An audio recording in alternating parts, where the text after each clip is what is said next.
वंदे मातरम। कैसे हैं आप सभी? आशा करते हैं कि आप सभी बहुत ही ज्यादा अच्छे हैं। देखिए, आज हम बात करने वाले हैं सहारा निवेशकों के पैसे वापस को लेकर। एक बहुत ही बड़ी अपडेट निकल कर आ चुकी है, क्योंकि सहारा निवेशकों के लिए बड़ी राहत हो चुकी है। अब आपके जानकारी के लिए बता दें, आज हम आपको पूरा कुछ जानकारी देने वाला हूं और आपको सब कुछ जानकारी यहाँ पर बहुत ही अच्छे से लगी है। और यहाँ पर जो जानकारी, नए नियम, सिस्टम वगैरह आए हैं, उस चीज को जानना आपको भी बहुत ज्यादा जरूरी है। चलिए इस चीज को आराम से समझते हैं, आपको बताने का प्रयास करते हैं और आपको एक एक चीज डीपली बताते हैं। तो पहले तो सहारा निवेशकों के लिए बड़ी राहत है। देखिए, आपकी जानकारी के लिए बता दें, सहारा निवेशकों का पैसा कैसा मिलेगा, कैसे मिलेगा, कैसे वापस मिलेगा। तो देश भर के लाखों निवेशकों को सहारा समूहों के विभिन्न योजनाओं में अपना पैसा जमा किया था। लंबे समय से निवेशक अपनी जमा राशि वापस मिलने का इंतजार कर रहे हैं। अब सरकार और संबंधित संस्थाओं द्वारा निवेशकों को उनका पैसा वापस दिलाने की प्रक्रिया चलाई जा रही है। अब निवेशकों को अपना दावा प्रस्तुत करने के लिए जमा रसीद, सदस्यता संख्या, आधार कार्ड, मोबाइल नंबर, अन्य आवश्यक दस्तावेज उपलब्ध कराने होंगे और वहीं दस्तावेजों के सत्यापन के बाद पात्र निवेशकों को भुगतान भी किया जाएगा। अब ब्याज सहित पैसे कैसे मिलेगा? देखिए, मैं आपको बता दूं, सेबी का जो एक आदेश था जिसमें 15% इंटरेस्ट के साथ, यानी कि 15% जो इंटरेस्ट है उसके साथ पैसा वापस देने को कहा गया था। तो इसी चीजों को अगर यहाँ पर गौर करेंगे और 15% इंटरेस्ट के साथ जो पैसा बताया गया था, उस हिसाब से क्या सिस्टम है। तो आपके जानकारी के लिए बता दें, ब्याज सहित पैसा कैसे मिल सकता है।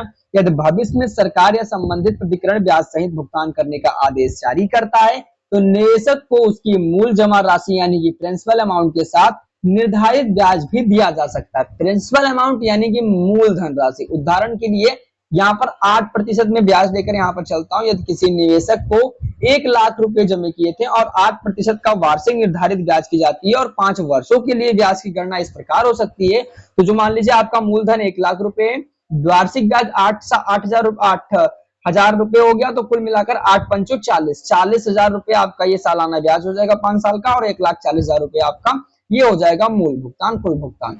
तो कुछ इस तरह से सिस्टम था। अब ये केवल उदाहरण के लिए था, इससे कम ज्यादा ब्याज सिस्टम बन सकता है। अब यहाँ पर थोड़ा सा मैं आपको बताने का प्रयास करूंगा। देखिए, सहारा के लिए राहत कौन सी मिली।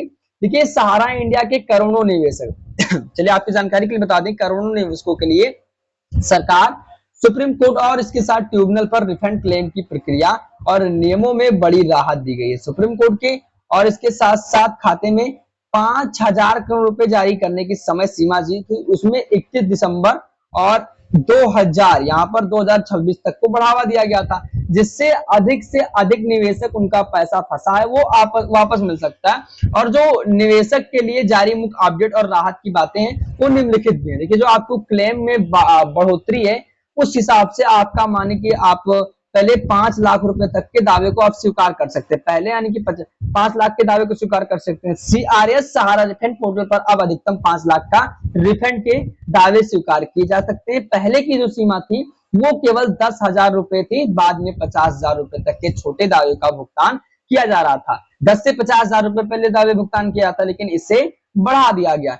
पैन कार्ड अनिवार्य कर दिया गया है। आपकी कुल दावा राशि 50,000 से अधिक है तो आवेदन के साथ पैन कार्ड यानी कि पैन कार्ड अपलोड करना जरूरी है। जो आपकी रीसबमिशन को दोबारा आवेदन की सुविधा दी गई है। और स्वीकृति फॉर्म सुधार लीजिए, जिन निवेशकों को आवेदन के पहले यानी कि कमी थी वो पाई गई थी, उस फॉर्म को रिजेक्ट हो गया था, उसके लिए सीआरएस रीसबमिशन पोर्टल लाइव है। अब आप इसे दोबारा सुधार सकते हैं और कमियां दूर कर सकते हैं। जो निवेशक लॉगिन कर अपनी गलतियां सुधार सकते हैं, खासकर आवश्यक दस्तावेज दोबारा अपलोड कर सकते हैं। इन 4 सोसाइटीज के निवेशक ही पात्र रहेंगे इसके बारे में, जो Sahara credit cooperative society limited Lucknow वाली है, भोपाल वाली Sahara universal multipurpose societies limited Bhopal वाला, हमारा India credit cooperative society limited Kolkata वाला। तो कुछ इस प्रकार से अब आपको इन्हें सिस्टम दिए गए। अब अगर मैं आपको थोड़ा सा बताने का प्रयास करूं, तो यदि अभी तक आपने आवेदन नहीं किया है तो आधिकारिक पोर्टल पर जाकर ऑनलाइन पंजीकरण आवेदन कर सकते हैं। इसके लिए आपका आधार कार्ड बैंक खाते से लिंक आधार सीट होना चाहिए, अनिवार्य है, क्योंकि पैसा सीधे आपके डीबीटी यानी कि डायरेक्ट बैंक अकाउंट में तो आने हैं, इसके जरिए इस खाते में ट्रांसफर किया जाता है। तो कुल मिलाकर आपके जानकारी के लिए बता दें, सहारा निवेशकों का जो पैसा है वो मान लीजिए सेबी के अनुसार, जो सेबी थी, सेबी की जानकारी के अनुसार सेबी ने कहा था 15% इंटरेस्ट के साथ पैसा वापस किया जाएगा।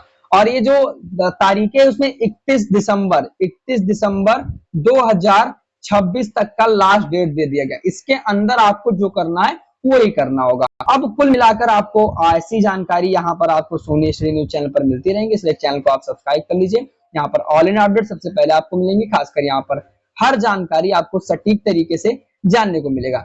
चैनल को आप सब्सक्राइब कर लीजिए, क्योंकि आपको यहाँ पर न केवल जानकारियां मिलेंगी बल्कि जानकारी समझने का एक अच्छा तरीका। चैनल को आप सब्सक्राइब जरूर कर ले, कमेंट बॉक्स में अपनी राय दे दीजिए और वीडियो को लाइक भी जरूर कर दें। आप वीडियो कहां से देख रहे हैं कमेंट बॉक्स के माध्यम से बताइएगा। जानकारी यही थी, तब तक के लिए जय हिंद। और इसके साथ साथ इस वीडियो को ज्यादा से ज्यादा लोगों को शेयर करिए। तब तक के लिए जय हिंद, वंदे मातरम। और इस वीडियो को फिर से बता रहा हूं, ज्यादा से ज्यादा लोगों को शेयर करिए। कमेंट बॉक्स में आप भी जय हिंद जरूर लिखकर जाइएगा। जय हिंद, जय भारत। यहाँ पर आप कमेंट बॉक्स में अपनी राय भी देकर जरूर जाइएगा।